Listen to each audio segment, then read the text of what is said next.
Okay बेटा, तो I know at CA final group 2 students आपको सबसे ज्यादा डर जिस सब्जेक्ट का लगता है ना, दैट इज आईबीएस। आपका ये इश्यू रिजॉल्व करने के लिए आईसीएआई बोर्ड ऑफ स्टडीज ने रिसेंटली एक अमेजिंग सेशन कंडक्ट किया आईबीएस पे, जहां पे उन्होंने अमेजिंग क्रूशियल इनसाइट्स डिस्कस किए। जैसे कि अगर आपने ग्रुप 1 बहुत पहले क्लियर किया है तो इस बार कौन से ऐसे सिलेक्टेड सब्जेक्ट्स करके आप अभी तक एग्जामिनेशन क्लियर कर सकते हो, कौन से कॉन्सेप्ट पर से अपकमिंग एग्जामिनेशन में क्वेश्चंस आने के चांसेस हैं, आपको टाइम मैनेजमेंट किस तरीके से करना है एग्जामिनेशंस में, रैंक मार्किंग सिस्टम क्या होगा एग्जामिनेशन में, उस हिसाब से आपको प्रेजेंटेशन किस हिसाब से करना है एग्जामिनेशन में, बुक्स कौन सी कैरी करने एग्जाम्स में, 1.5 डे बिफोर एग्जाम्स में किस तरीके से आईबीएस पढ़ना है। अमेजिंग इनसाइट गाइस, बिकॉज मुझे पता है ऑलरेडी लिमिटेड टाइम बचा है। काफी सारे लोग आप लोग में से ऐसे हो जिन्होंने अभी पढ़ाई चालू की है, तो बेटा प्लीज अगर अभी भी पढ़ाई चालू कर रहे हो सकता है अभी भी अगर जी जान लगा के पढ़ाई करते हो ना 100% 25 डेज में एग्जामिनेशन क्लियर कर सकते हो। आपको किसी भी हेल्प की जरूरत है तो मेरा लास्ट 30 डे वर्कशॉप चल रहा है, जहां पे रिसेंटली 25 डे स्टडी प्लानर का सेशन कंडक्ट किया था। वहां पे मैंने स्मार्ट ब्लूप्रिंट शेयर कर दी कि बस ये सिलेक्टेड चैप्टर्स करेंगे, day wise early routine share किया कि आज ये चैप्टर करेंगे, कल ये चैप्टर करेंगे, डिटेल टेस्ट सीरीज प्रोवाइड कर दी, हर सब्जेक्ट के 7 टेस्ट जिनको मैं उनको इवैल्यूएट भी करके देती हूँ। अमेजिंग सेशंस लाइंड अप, जो भी सेशंस हो गए उनको आप रिकॉर्डेड फॉर्मेट में भी देख सकते हो। 1.5 day plan, dos and don't, stress management before examination, how to manage those 3 hours of examination, amazing sessions lined up. आपको किसी भी हेल्प की जरूरत है डिस्क्रिप्शन बॉक्स में लिंक है, go and check it out. तो बस आईबीएस से डरना नहीं है, डीटी आईडीटी की पढ़ाई शुरू नहीं की है तो अभी भी करके अपन एग्जामिनेशन क्लियर कर सकते हैं। ऐसे बहुत सारे वीडियोस चैनल पे आते रहेंगे, सब्सक्राइब करके रखना, बेल आइकॉन हिट करके रखना। ये जो सीरीज 1 का समरी है मैं आपके साथ शेयर कर रही हूँ, सीरीज 2 की समरी भी जल्द चैनल पे आने वाली है, बस you stay tune to the channel. Now how to study for IBS paper.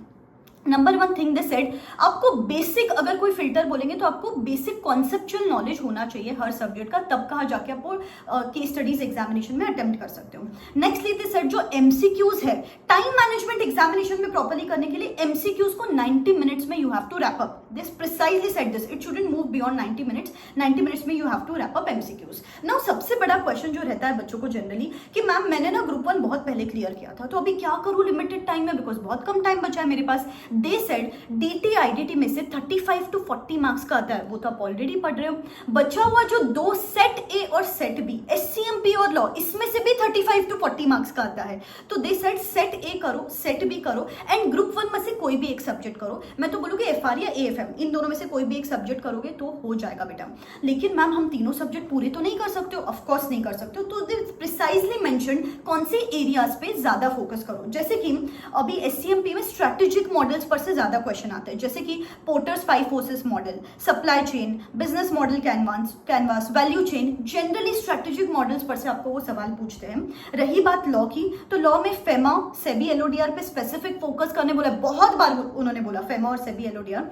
Corporate law, they said कि आप कुछ पढ़ो ना पढ़ो, कॉर्पोरेट लॉ का बेसिक कॉन्सेप्ट लेक्चर्स अगर देख लेते हो तो बेटर है, बिकॉज कोई भी केस स्टडी में कंपनी रहेगी, कंपनी का नॉलेज नहीं रहेगा तो आप कोई भी आंसर नहीं लिख पाओगे। तो कॉर्पोरेट लॉ के कॉन्सेप्ट्स अच्छे से पढ़ने, कॉर्पोरेट गवर्नेंस पर से भी क्वेश्चन आने की एक्सपेक्टेशंस है अपकमिंग अटेम्प्ट में। तो इस तरीके से लॉ में इन चीजों पे फोकस करना है, स्ट्रेटेजिक मॉडल्स पे फोकस करना है, एससीएमपी में, एएफएम में फॉरेक्स रिलेटेड कॉन्सेप्ट्स पर से वो लोग आपको चेक कर सकते हैं, तो फोकस अपॉन दैट। तो इस तरीके से ये सिलेक्टेड कॉन्सेप्ट करो, लॉ के और एससीएमपी के कॉन्सेप्ट लेक्चर्स देख लो तो भी you are sorted for the upcoming attempt. Now how to solve the case study.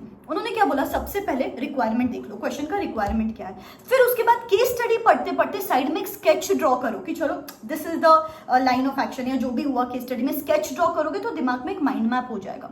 फिर उसके बाद जो पूछा गया है उसका आंसर लिखो, जो पूछा है वो ही आंसर लिखना है। अभी इन्होंने भी बोला, यहाँ पे क्या बोला उन्होंने, मार्क्स के हिसाब से आंसर लिखो। जैसे कि अभी पोर्टर्स 5 फोर्सेस मॉडल पर से एक सवाल है, सपोज 10 मार्क का है, अभी 5 फोर्सेस है 10 मार्क का है, तो एक फोर्स को 2 मार्क है, तो उस हिसाब से आपने कैलकुलेट कर लिया, एक फोर्स को 2 मार्क है तो एक फोर्स के नीचे 2 ही पॉइंट्स नहीं लिखने हैं आपको। अननेसेसरी रैम्बल मत करो, बहुत सारा आंसर इतना सारा लिख दिया, बिकॉज ओपन बुक पेपर है, सामने सब कुछ कंटेंट है, पूरा नहीं लिखना है। आप डिवाइड कर लो दिमाग में, एज पर द मार्क्स आप 2 पॉइंट्स लिखोगे तो भी आपको मार्क्स मिल जाएंगे वहां पे। तो as per the requirement of the question and as per the marking system आपको आंसर लिखना है।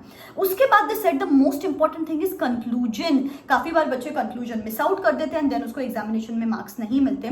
कीवर्ड्स और टेक्निकल वर्ड्स अगर हाईलाइट करते हो तो हम आपको एक्स्ट्रा मार्क्स देते हैं, ऐसे उन्होंने बोला, तो प्लीज थोड़ा सा अगर हाईलाइट करोगे ना, इस तरीके का प्रेजेंटेशन रखोगे, वो टाइम मैनेजमेंट जो 90 मिनट्स का है ये करोगे ना, तो आपको 100% ज्यादा मार्क्स मिलने के चांसेस है। एग्जाम्पल्स जहां जहां पे कोट कर सकते हो वहां पे भी ब्राउनी पॉइंट्स मिलने के चांसेस है। Now this said books, examination hall में कौन सी बुक्स कैरी करनी है। दिस सेड आप आईसीआई का सारांश कैरी कर सकते हो।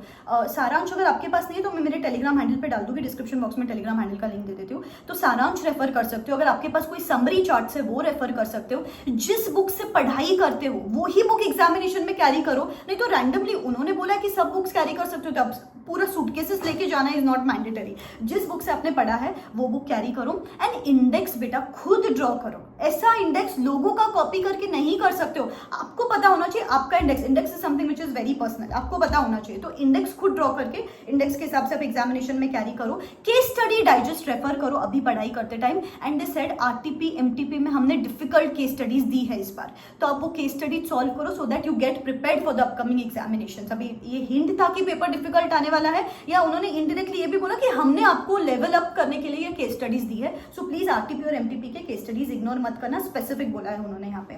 नेक्स्टली 1.5 डे बिफोर एग्जामिनेशंस में कोई नई चीज नहीं उठानी, आपको सिर्फ जो भी आपके स्ट्रॉन्ग एरियाज है, जो भी आपने पढ़ा हुआ है, डीटी आईडीटी या फिर जो भी दो सेट भी पढ़ लेते हो, ग्रुप 1 में से एक सब्जेक्ट पढ़ लेते हो, जो भी पढ़ा हुआ है वो ही सॉलिडिफाई करना है, नया कुछ नहीं उठाना है यहाँ पे। तो बेटा सिर्फ इन चीजों पे ध्यान दो, ये इस तरीके से स्मार्ट स्टडीज करो, 100% आप डिसेंट मार्क्स लेके आ सकते हो आईबीएस में।